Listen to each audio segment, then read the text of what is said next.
श्री शिवाय नमस्तुभ्यम दोस्तों, हर हर महादेव। आप सभी का एक बार फिर से स्वागत है हमारी वीडियो में। तो दोस्तों आइए जानते हैं इस वीडियो में कि श्रावण पूर्णिमा कब है। इस माह की सबसे अंतिम और लास्ट श्रावण पूर्णिमा इस बार कब पड़ रही है। तो दोस्तों हिंदू पंचांग के अनुसार जो श्रावण शुक्ल पक्ष की पूर्णिमा की तिथि है वो 9 अगस्त 2025 को पड़ेगी। साथ ही इस दिन श्रावण माह का समापन भी होगा। तो इस साल 8 अगस्त को दोपहर 2:12 से पूर्णिमा तिथि लग जाएगी और 9 अगस्त दोपहर 1:24 पे पूर्णिमा की तिथि समाप्त हो जाएगी। तो इस दिन चंद्रोदय 9 अगस्त को शाम 6:45 पर होगा। तो दोस्तों पूर्णिमा तिथि पर हम क्या करते हैं, यह इतना विशेष और महत्वपूर्ण क्यों होता है। तो दोस्तों आइए जानते हैं।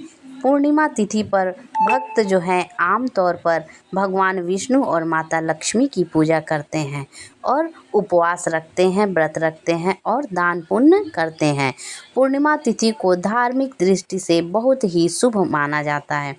इस दिन पवित्र नदियों में स्नान करना भी बहुत ही फलदायी होता है।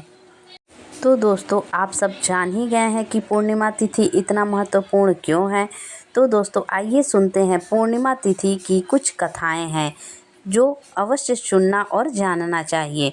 तो पूर्णिमा व्रत कथा का श्रवण करना भी हमें बहुत ही शुभ फलदायी होता है। इस दिन पितरों के तर्पण का दिन भी होता है। तो दोस्तों श्रावण मास की पूर्णिमा जो श्रावण महीने की सबसे अंतिम तिथि होती है और उस दिन इतना विशेष इसलिए होता है कि अगर कोई व्यक्ति इस श्रावण मास के महीने का अगर नियम नहीं कर पाता है, पूजा पाठ नहीं कर पाता है, तो इस दिन पूजा स्नान दान करके वह पूरे इस श्रावण माह का फल प्राप्त कर सकता है।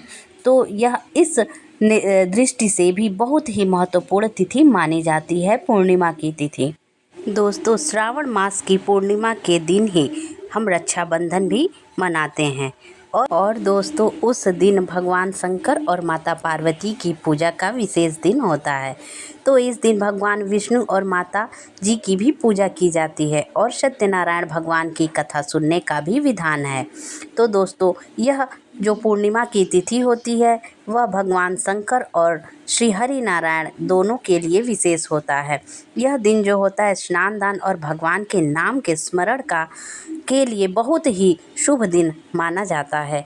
तो दोस्तों आइए सुनते हैं श्रावण पूर्णिमा व्रत की कथा। एक पौराणिक कथा के अनुसार प्राचीन काल में धनेश्वर नाम का एक ब्राह्मण था जिसकी पत्नी का नाम रूपवती था। उसके पास धन दौलत की कोई भी कमी नहीं थी, लेकिन उसके पास कोई भी संतान नहीं थे, जिसकी वजह से वह बहुत ही दुखी रहता था। एक बार एक तपस्वी योगी ऋषि उनके घर आए, लेकिन उसने उनके घर से भिक्षा लेने से इनकार कर दिया। जब धनेश्वर ने इसका कारण पूछा तो योगी तपस्वी मुनि ने बताया कि जिस घर में संतान नहीं है वहाँ से भिक्षा लेना अशुभ होता है। यह सुनकर धनेश्वर और भी दुखी हो गए और फिर उसने योगी से इसका उपाय पूछा। योगी ने उसे चंडी देवी की आराधना करने और उपवास रखने की सलाह दी। धनेश्वर ने ऐसा ही किया।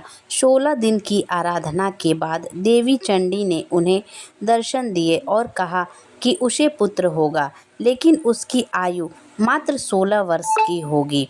धनेश्वर ने देवी से पुत्र की रक्षा की प्रार्थना की।